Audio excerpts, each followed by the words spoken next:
Hello everyone. तो 10 minute series में आप सभी का स्वागत है। केमिस्ट्री इन एवरीडे लाइफ, तो जहां से बीपीएससी सवाल पूछ रही है उसको हम 10 मिनट में देखेंगे। एक सवाल यहां से पक्का आने की उम्मीद है। आज हम दवाइयों के बारे में पढ़ेंगे, जैसे कि आप एंटासिड सुनते हैं या फिर एनाल्जेसिक सुनते हैं, एंटीहिस्टामिन सुनते हैं, एंटी एलर्जिक सुनते हैं। तो इन सारी दवाइयों को हम समझने की कोशिश करेंगे। कुछ ऐसी दवाइयाँ होती हैं हमारे बॉडी में जो बॉडी में जो एंजाइम्स हैं उसकी तरह ही ये मिमिक करती हैं, उनको हम एगोनिस्ट कह रहे हैं। तो जो मिमिक करती है उसको हम एगोनिस्ट कह रहे हैं, और जो मिमिक नहीं करके दूसरे एंजाइम के साथ बाइंड कर जाती है, मिल जाती है, उनको हम एंटागोनिस्ट कह रहे हैं। तो एगोनिस्ट और एंटागोनिस्ट में आपको अंतर समझ में आया? मिमिक कर रही है और दूसरी जो है मिमिक नहीं करके मिल रही है। अब जो पहला कैटेगरी है उसको हम पढ़ेंगे, ये है एंटासिड्स। एंटासिड्स का सबसे बेहतरीन जो फर्स्ट एग्जांपल था वो NaHCO3 था, यानी कि सोडियम बाइकार्बोनेट। सोडियम बाइकार्बोनेट के साथ प्रॉब्लम ये था कि ये हाइपर बेसिक था। बॉडी में, पेट में जब एसिडिटी होती है तो हम एंटासिड का इस्तेमाल करते हैं, लेकिन अगर हम सोडियम बाइकार्बोनेट जो कि सबसे पहले यूज किया गया था इसका इस्तेमाल करते हैं तो प्रॉब्लम ये होता है कि ये हाइपर बेसिक है। एसिड तो खत्म होता है लेकिन बहुत बेसिसिटी बढ़ जाती है। उसके बाद हमने इस्तेमाल करना शुरू किया एल्यूमिनियम हाइड्रोक्साइड का और मैग्नीशियम हाइड्रोक्साइड के मिश्रण का। ये सोडियम बाइकार्बोनेट से बेहतर है, जो कि है एल्यूमिनियम हाइड्रोक्साइड और मैग्नीशियम हाइड्रोक्साइड, लेकिन तो भी ये सबसे बेहतरीन ऑप्शन नहीं था।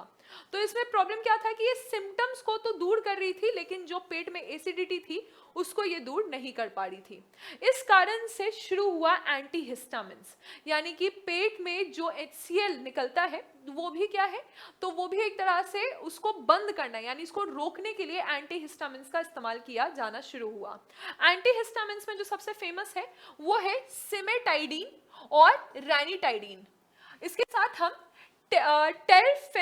टेरफेनेडाइन को भी देख रहे हैं। तो टेरफेनेडाइन, रैनिटाइडीन और सिमेटाइडीन एंटीहिस्टामिन्स, ये एंटी एलर्जिक्स की तरह भी काम करती है। तो एंटीहिस्टामिन्स को हम देख रहे हैं कि ये एंटी एलर्जिक की तरह भी काम करती है। उसके बाद आप देखिएगा कि हम यहाँ पर कुछ हैलुसिजेंस की बात कर रहे हैं। इसका फुल फॉर्म पूछा जा सकता है कि हैलुसिनेशन होता है जब आप सुनते होंगे कि LSD ड्रग्स ले लिया किसी ने। ये जनरली दवाई वगैरह में यूज होता है कि अगर हम किसी को काम डाउन करना चाह रहे हैं तो कम मात्रा में इसका इस्तेमाल किया जाता है। तो lysergic acid di ethyl amide, इसका नाम क्या है? लाइसर्जिक। ये बेसिकली आपको डाई इथाइल एमाइड याद रखना है और ये लाइसर्जिक एसिड है।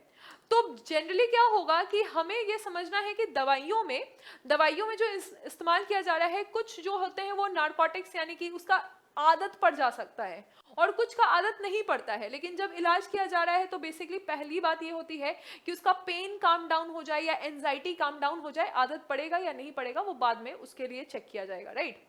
तो उसी में एक ट्रैंकुलाइजर्स आप देखिएगा, तो ट्रैंकुलाइजर्स का भी इस्तेमाल इसलिए होता है ताकि स्ट्रेस रिलीफ हो सके या आराम से नींद आ जाए, एंजाइटी कम हो जाए। एंटी डिप्रेसेंट्स का इस्तेमाल किया जाता है। बीपीएससी का पूछा हुआ क्वेश्चन है। आइप्रोनाइआजाइड जो है, एप्रोनाइआजाइड, ये एक एंटी डिप्रेसेंट है और साथ ही साथ फिनाइलजीन भी एक एंटी डिप्रेसेंट है। ये दोनों पूछा हुआ सवाल है बीपीएससी का, तो इसको आप ध्यान रखिएगा। ये एंटी डिप्रेसेंट के लिए यूज होता है। लास्ट में दोनों में, एक में जाइड लगा है, एक में जाइन लगा हुआ है।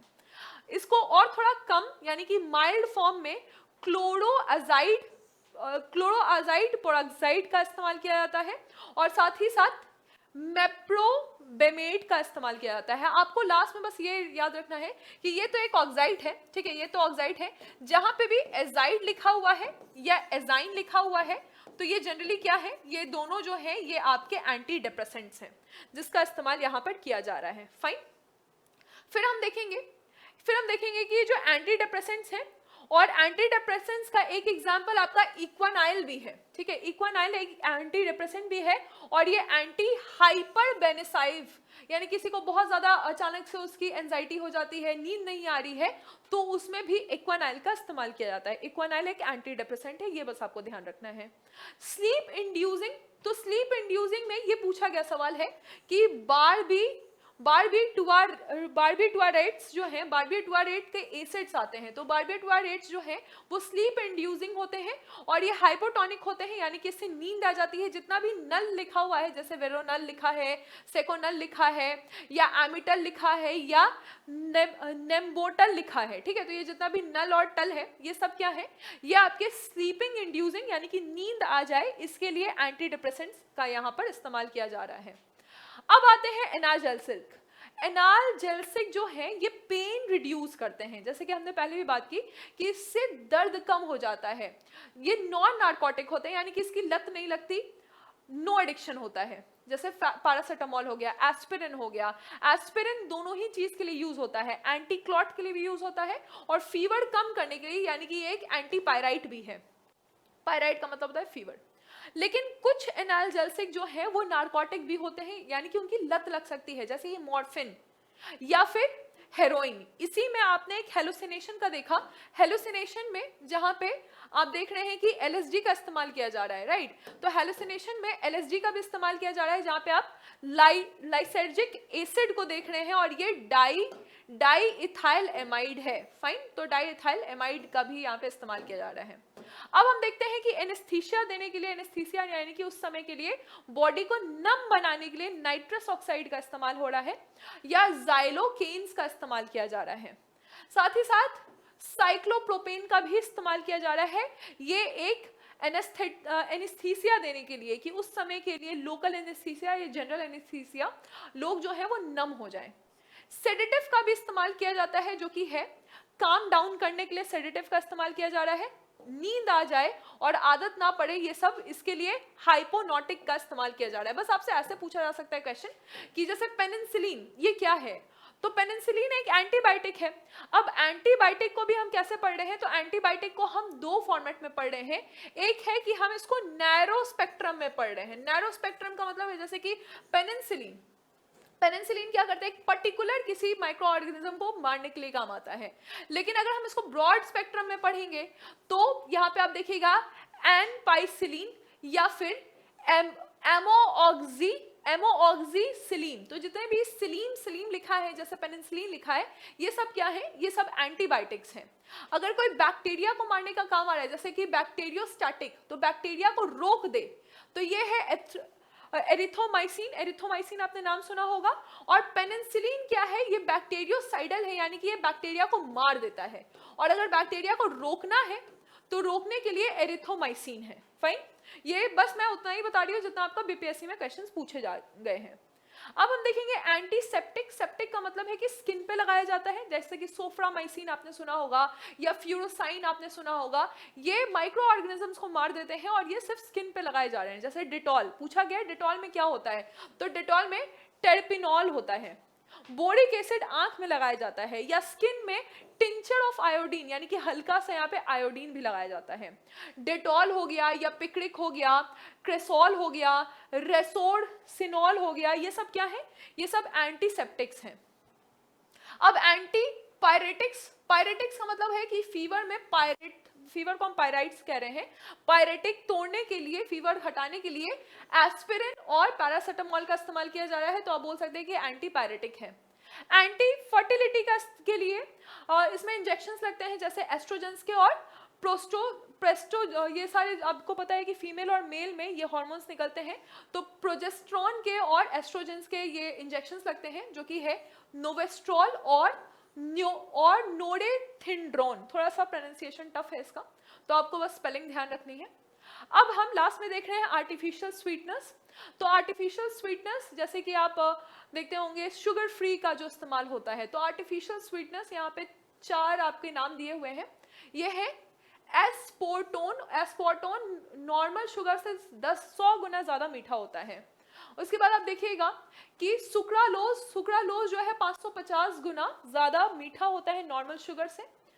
फिर सैकराइन 600 गुना, और एलिटेमाइन, मतलब इसका एक बूंद भी अगर एक कढ़ाई में पड़ गया तो पूरा मीठा हो जाएगा। इन सब में कोई कैलोरी नहीं होती है, और ये सब जो है आर्टिफिशियल स्वीटनेस है। डायबिटीज के पेशेंट इसको लेते हैं। प्रिजर्वेटिव में हम देखेंगे कि ये है सॉर्बिक एसिड। अगर हम किसी चीज को बहुत दिन तक प्रिजर्व करना चाहते हैं तो सॉर्बिक एसिड का उसमें इस्तेमाल होता है। बाकी आप यहाँ पे एंटी मलेरिया देख सकते हैं, क्विनिन, पैराक्विनिन या प्राइमाक्विनिन, ये सब एंटी मलेरिया है कि इससे मलेरिया नहीं होता है। एंटी डिप्रेसेंट में आप देखिएगा कि एंटी डिप्रेसेंट का इस्तेमाल इसलिए होता है ताकि लोगों के स्वास्थ्य का ध्यान दिया जा सके और लोग वापस से कॉन्फिडेंट हो जाएं।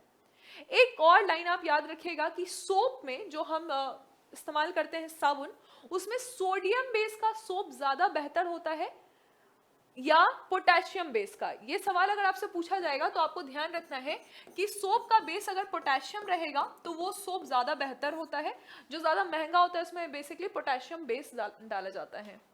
बाकी यहाँ पर आप देखिएगा कि डिटर्जेंट को भी हमने 3 भाग में डिवाइड किया है, जो कि एनायनिक है, केटायंस है और नॉन आयनिक है।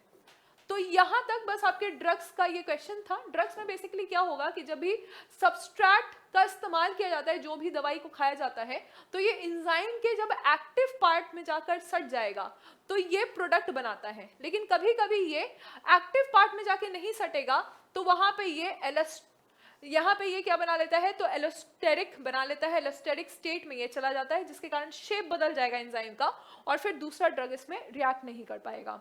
तो बेसिकली ड्रग्स को हम समझ रहे हैं कि ड्रग्स जो है वो लोअर मॉलिक्यूलर का वेट होता है और ये बायोलॉजिकल रिस्पॉन्स के लिए प्रोड्यूस किया जाता है। जब ये किसी बीमारी का इलाज कर दे तो हम इसे मेडिसिन कहते हैं। आपको इस चैप्टर से बीपीएससी में इससे ज्यादा क्वेश्चंस नहीं आएंगे। ज्यादातर क्वेश्चन आते हैं कि इनमें से कौन से एंटीहिस्टामिन्स हैं या इसमें से कौन सा एंटीसेप्टिक है या आपका पूछा जा सकता है कि एंटीसिड्स हैं, राइट। तो होपफुली ये 10 मिनट में आपने एक बार इसको रिवाइज कर लिया होगा और एनसीईआरटी इसका सोर्स था तो आप उसको भी रीड कर सकते हैं। Thank you for the class, all the very best.